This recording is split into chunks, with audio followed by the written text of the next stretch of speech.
What founders should ideally do is hire to train. You're spending money training people, and these people might not even have that ownership mindset. They want to run away. There's just that behavioral problem that we have, that most of us have, that we need to also fix. It's a two-way thing. So it's a two-way thing. You need to know those. So it beats my imagination when people come to interview and tell you they don't know the role they are applying for, they don't know the companies they are applying to. How do you think they can even get themselves exposed? Remember that they don't even have the environment that teaches them such things. Can I talk about termination instead of laying you off? When you are put on PIP, performance improvement plan, people come out of it. It's like coma, but in most cases, people do not come out of it. When you are put on PIP, you know that, okay, this may be a sign, for you to want to bounce. But if you believe that you have a lot of value and a lot of what it takes to actually win, by all means, stay there and show them what you have.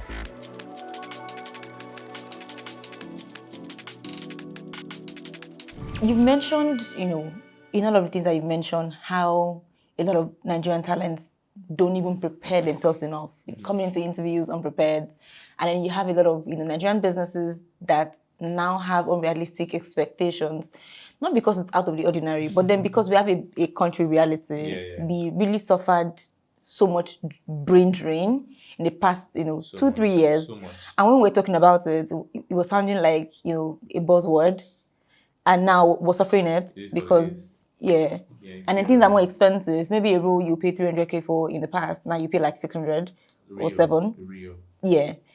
And so you have an unrealistic aspect. And unfortunately, the economy isn't that fantastic. So it's not like I'm paying 700K but then revenue-wise, I am guaranteed maybe a 30% increase in business growth. It's not like that. So expenses are increasing. So I would understand why founders or businesses would want to, shield themselves. Financially. But at the same time, there is nobody that you need that's going to hit the ground running that would not have attained some level of seniority and then would want, except maybe they're volunteering, and then would want to get the pay of an entry level or like a mid-level, except when it's wrong. Or except you genuinely like your business and they decide to take a pay cut. Personal. And that doesn't happen all the time. Yeah, that's like 1%, right? There's that. And while you have people who have fantastic work ethic, there's also a place of experience. Yes. There's a difference in someone who's done this 1,001 times and somebody who's learning on the job, but he's just driven, right? Interesting balance. You keep mentioning Nigerian.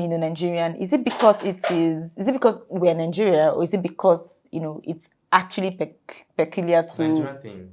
Nigerians? Oh, okay. Yeah, it's a Nigerian thing. I've worked with Rwandese, I've worked with Kenyans, I've worked with Namibians, and I've worked with Ivorians as well. I think it's a Nigerian thing because for the us, talent part or the founder part? The talent bit is I haven't worked with a lot of founders in those countries, but the talent part, I've worked with a lot of talent, In Rwanda, for instance, you cannot get a job outside the course of study that you studied. Yeah, a number of countries are like that. Yeah, I think France is like that as well. If you want to get any job, you want to transition, you have to go back to university and study for that. Yes. Get a degree. And then come get. Unfortunately, it's not Nigerians' problem. It's a system problem. But then why do I have to go to school for everything? Well, you need to have expertise. You need to have expertise. You can't get somewhere else. You can have expertise through working, but you need to be given that opportunity for you to get that expertise, right? You can't just get that expertise by just randomly just saying you have expertise. You need to actually show working. Self-acclaimed. So that's why I say it's a Nigerian problem. A lot of Nigerian talents. I mean, I've interviewed a lot of people outside Nigeria, right? And I don't think I've had a lot of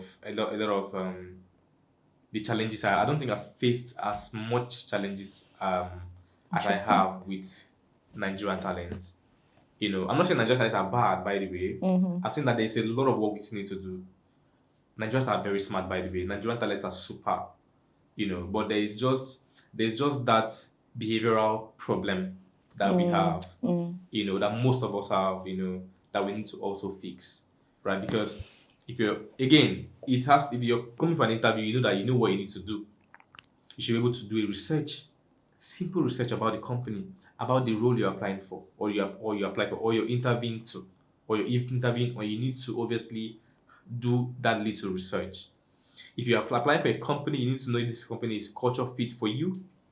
Actually, that's like a very Okay. important part to me. Yes. If Because it's I'm not culture going fit for to you, get your job and lose my mind. do you understand that? You can't. You have to know if the company is a culture fit for you, as much as the company is looking if you're a If you're culture fit fit for for them. them. You're interviewing, it's a two-way thing. So it's a two-way thing. You need to know those. So it beats my imagination when people come to interview rooms and tell you they don't know the role they're applying for. They don't know the companies they're applying to. This is fresh, by the way, because it happened to me today. That's why I'm sharing it. So it's you see, this is just there, So it really, really beats my imagination when people just apply, because most people just do the barest minimum and they want to get a job. And guess what? When I posted this thing on Twitter today, people are telling me that, oh, you don't know how many jobs people have applied for. They applied for maybe 1,000 or 100 of jobs, so they don't even know they don't even know the So when you company they have got reached the out to. invite, you didn't think to use the internet? See, I had to tell them, look, if somebody was trying to argue also there that, oh, some companies send interview invitation without the company's name, I say, fine, no problem. But you, as an individual, you should never go Ask. for an interview without knowing the company. What if they want to kidnap you? What if they want to kidnap you? Let's say it's like a physical interview, for instance. So you tell me that you go for a physical interview where you don't know the name of the company, you want to say that? How do you even do that? So you should be able to know the company's name. Call, reply the email and ask, oh, what company am I interviewing with? If you did not know the company you applied to, you should be able to call or email them and ask that question. Okay, you can't come to an interview room and say you don't know the company. I at least should tell you about the company. But I just want, I'm not going to disqualify you Nobody's because expecting you to know to everything about the know in company. depth. No, That is unrealistic no, yes. because you only know what you've read about it Simple online. outside. But at least let me know that you You even did you did at least you did that small work for yourself. You did the research. It's part of the job. It's part of the hustle. Okay, I'm not going to disqualify you because you didn't know about the company. No, I should be able to tell you what the company is a lot more about. But you should be able to tell me a little bit about the company, a little bit about where you want to come work at. I should be able to know that from you at least from our first interaction. interesting. We talked about not the structure that we don't have here for preparing people for the job market, like other countries. And also, you talked about in some organizations in uni, for example, that can serve as a preparatory school for you. There's one that starts with E as well. I think in some schools, there's a number of them. The Nexus?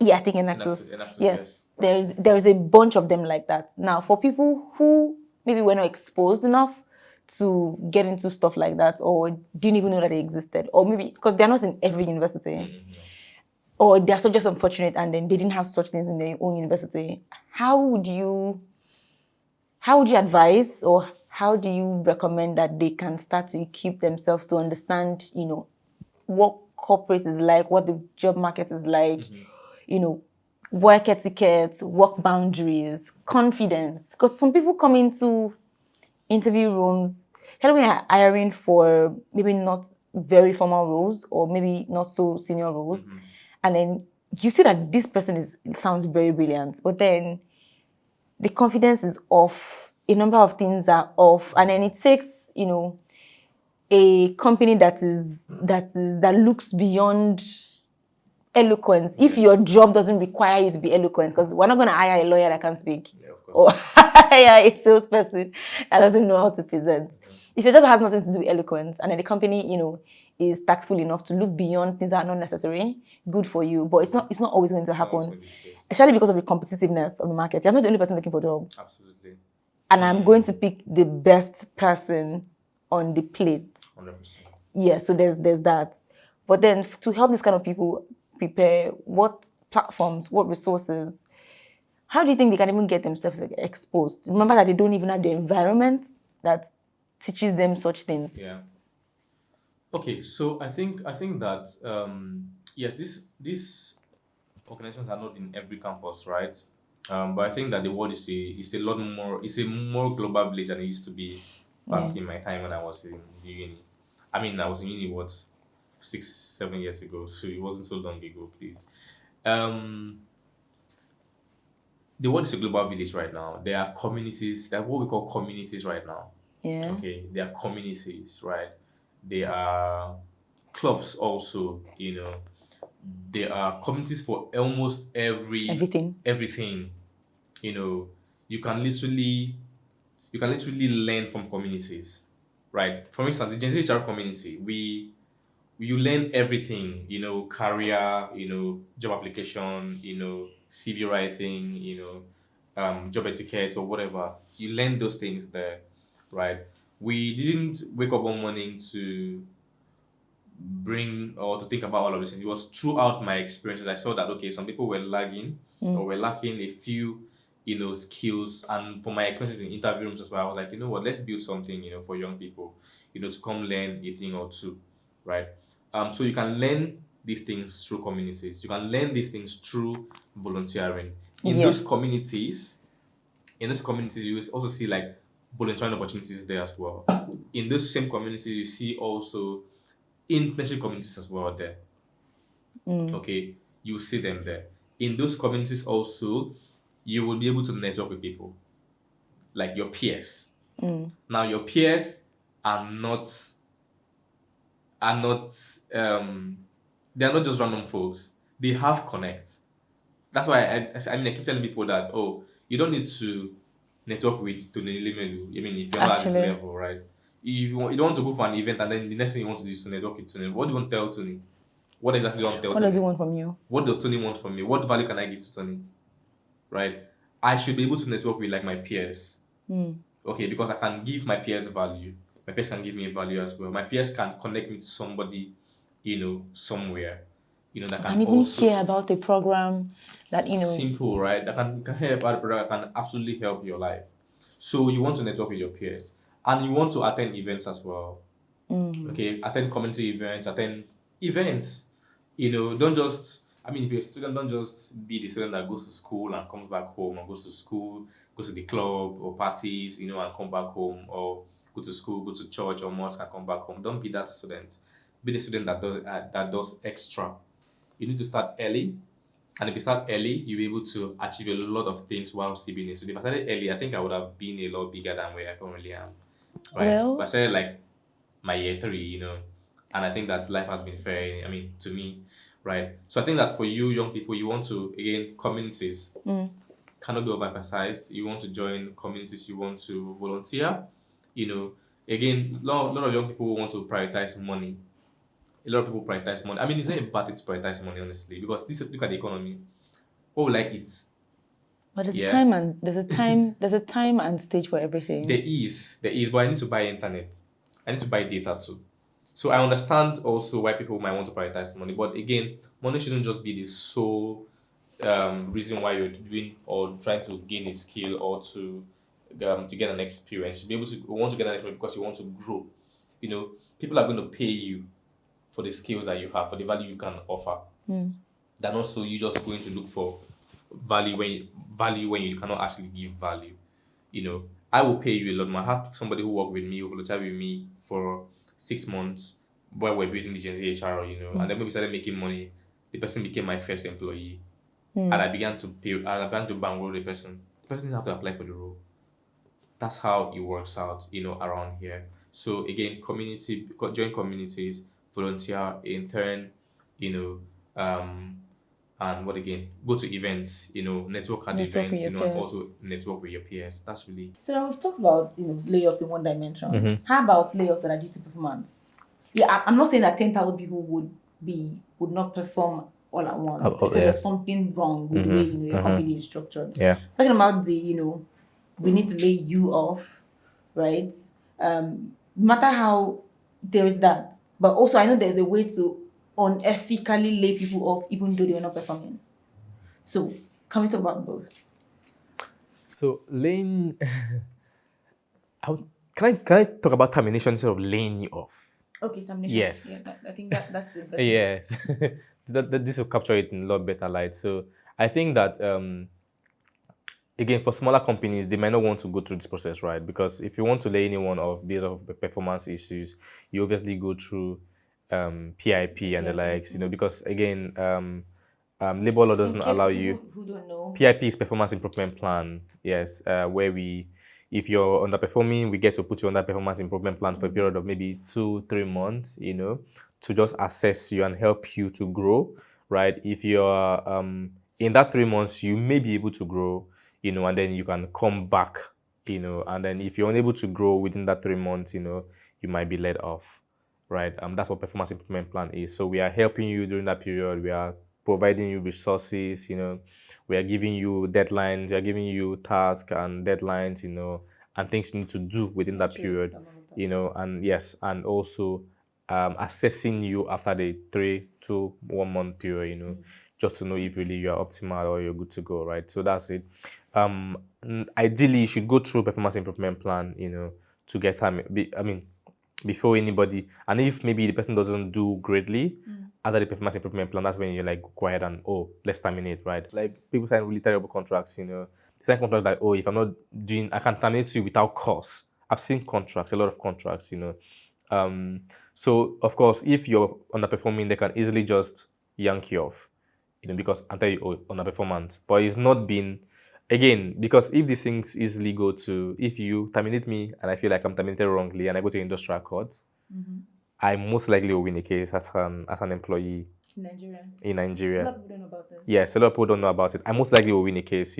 If I feel like I'm terminated wrongly, I most likely will, and I take it to National Industrial Court, I most likely will win a case, because you cannot terminate me without A process. a cause, without an actual cause. You can't, without any evidence of wrongdoing, right?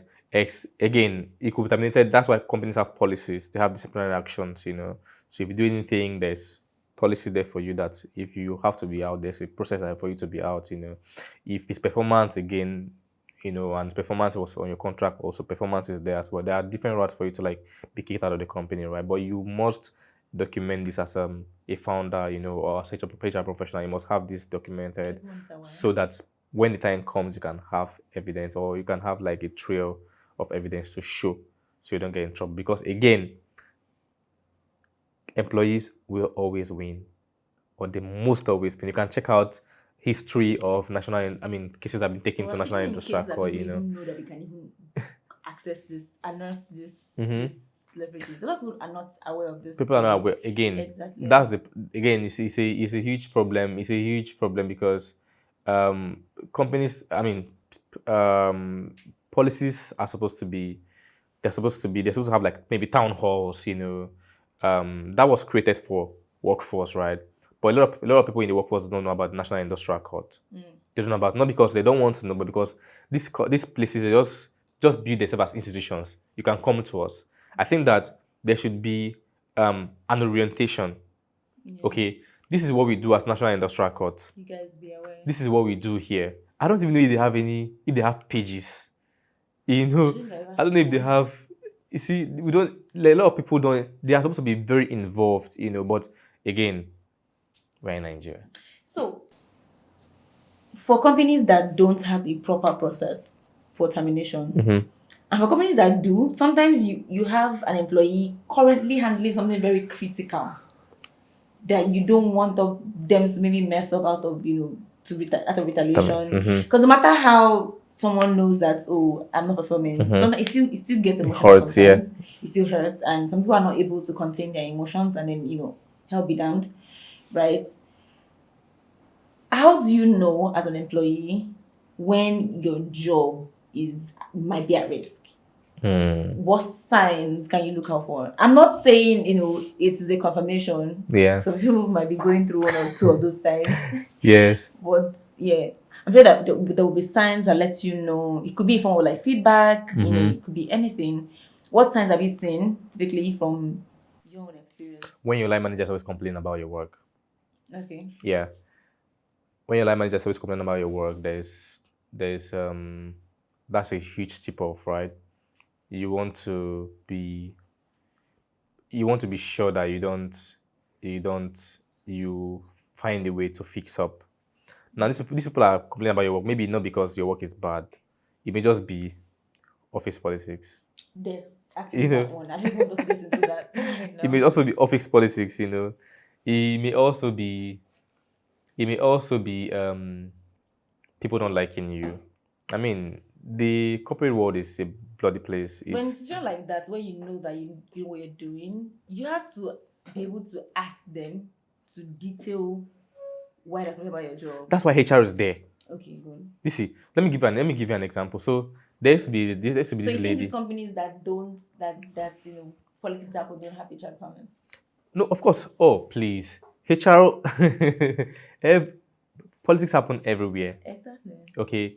Now, the reason I brought in HR is because most people don't know that they can actually talk to HR when they feel like they are being discriminated upon or discriminated on by any basis whatsoever. People don't know that they can actually have a chat with HR. So there's this lady that was her line manager was always complaining about her work. She will try to buzz her off meetings, try to maybe shout at her. And she was a friend of mine, not a friend, an acquaintance, right? She will come tell me all these things. I'm HR. I can't possibly take any action without you Formally. officially or formally pushing that information to me, right? Via an email or whatever. We are talking as just friends. You're just giving me gist. I can't take an action on that. You're just giving me. I can't take any action on it because it's hearsay eventually, right? So I need to have evidence, or trail of whatever documented stuff. So she goes ahead and eventually reports to the line manager that the line manager is giving her a tough time at work. Of course, she was giving her a tough time at work. She was either complaining about one thing or the other. She was doing fantastic work, but the line manager was complaining. And then we took it up. We called the line manager and the line manager refused to, during appraisal, the line manager refused to give her her appraisal score. Why? We don't know. We had to call the line manager to come and explain exactly what's going on. We now told her, give her a task, time her this XYZ period because she didn't have any base or any basis as to why she was doing that. We told her, give her a task and time her for a month and let's see what that looks like. And the lady came back in flying colors as she was rather, which means that she told the HR guys about it and we solved the problem for her. But when she didn't or when she hadn't, there was no way that problem could be solved, right? So if for instance anybody is going through any of this situation, right? I think you can easily connect to the HR people who can absolutely help you, in managing this entire situation. Really, I think that's what works really in a lot of cases, right? And you also have to mean that you have a very healthy environment to work in.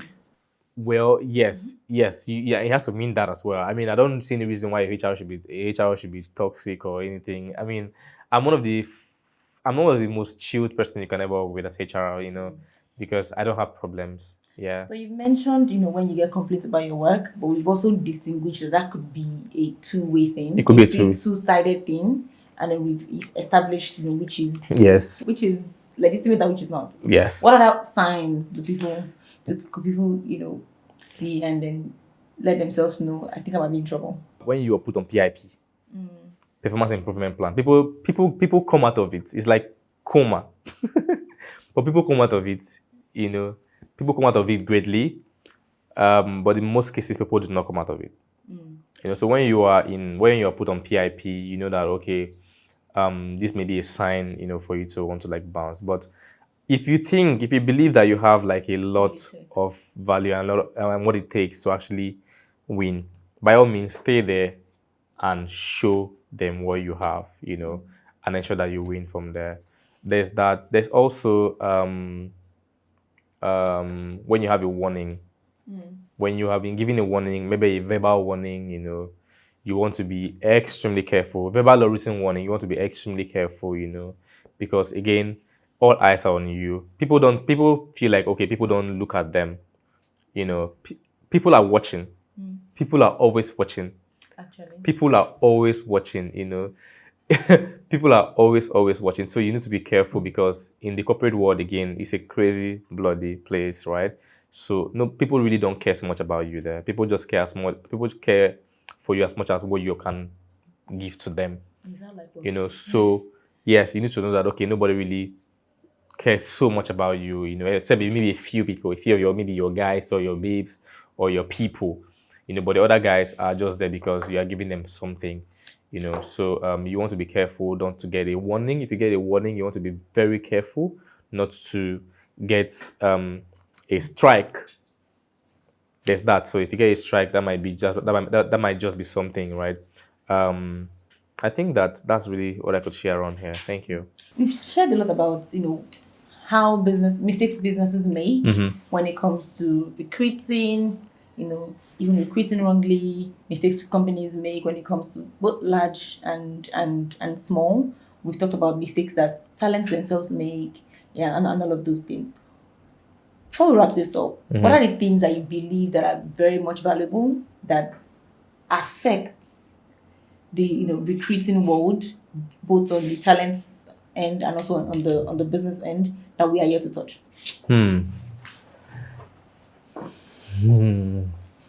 Let me answer a question. What else do you think is an important insight that we're here to touch? Okay, I think that what we haven't yet touched. Let me speak on the founder bit, right?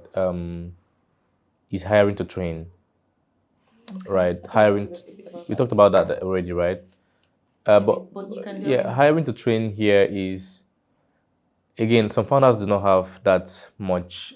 Some businesses do not have that much capital or that much revenue, to want to hire like senior guys.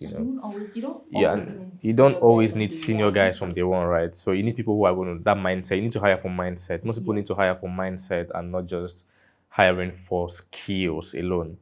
As much as you want to hire for skills, also find a way to hire for mindset. Hire people who have that ownership mindset into your business, right? So that people you can absolutely leave your business for or with, and they can run with it. Maybe when you want to take a sabbatical, for instance, someone there that can absolutely run your business for you. Hire these people. Don't just hire because person is super skilled. The person can be super skilled and has a very shady attitude or shady habit, or cannot even manage a few things. Don't just hire for skills alone. That's what I'm trying to share here. Hire for mindset, and train for skills. Hire for mindset and train for skills. That's like what most founders should literally do. Especially when you are still growing in your business, right? When you have skilled, perhaps you want to start hiring majorly for skills, but while starting right now, you want to hire people who are going to be able to help you scale your business, people who are going to buy into your vision, and get that sorted. Founders should hire for not just for skill alone, but hire for mindset and train for skills. Now, what this means is that you need to hire those young guys, and train them. Because I promise you, when you train young people, they will want to be young people that have the right attitude. have the right Let's attitude. let's They chip that will in. want to be there. They want to give back to you. When you give them a chance, they want to give you a chance as well and give to your business too. So you want to do that. We talk about that. I think I'm a little confused about it. No, hiring for mindset. I can't see your mindset on your face. Yeah. Right. It's not about being eloquent.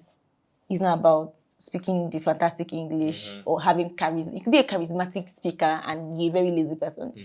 We have them plenty.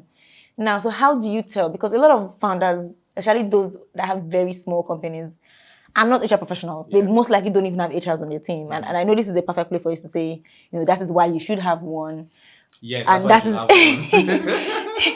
That's why you should have one. And yes, that's a lesson I want you to take, even if it's someone that just helps, occasionally like a consultant. Yeah. Right? There's that. But then what pointers can you share for now why they are on their way to embracing the idea of, getting a professional to handle this? Okay, so there's one thing we do. We do psychometric testings as well.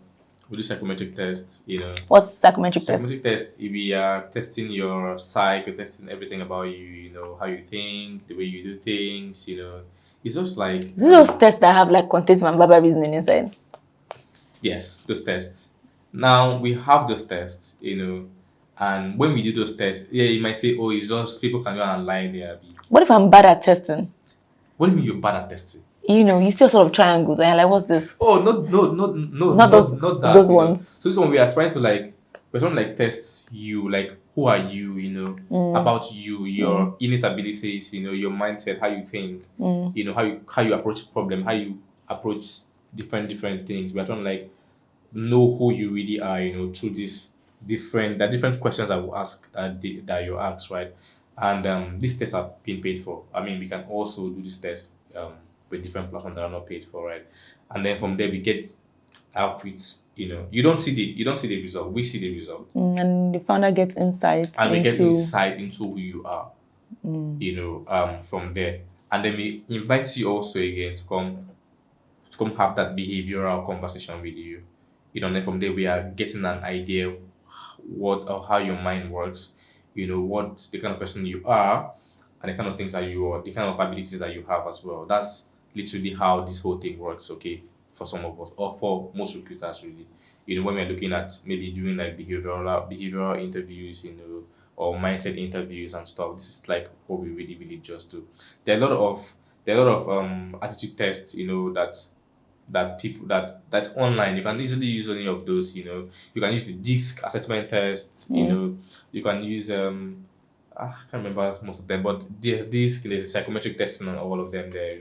That you can easily use. They're free, right? Free tools that you can use to access some of these candidates also. That will absolutely help you a whole lot with determining if these people are obviously good with if they have a great mindset. Thank you so much. You've literally broken down recruitment for us today. Beyond, I have a job vacancy. Oh yeah, put it out. Come for interview. Let me ask you questions, and then let's go home. And then I'll just mini, money more. Yeah. And then just speak. You've broken it down into a science, and this is an interesting conversation. Thank you. Yeah, That's thank fun. you so much. I'm glad. I'm you. glad. I had a lot of learning to do today as well. I did too.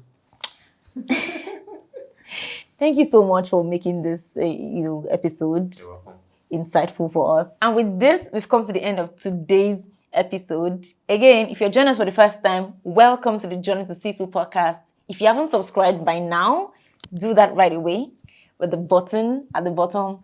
And if you subscribed and you haven't added that notification bell, do that, click on it right now.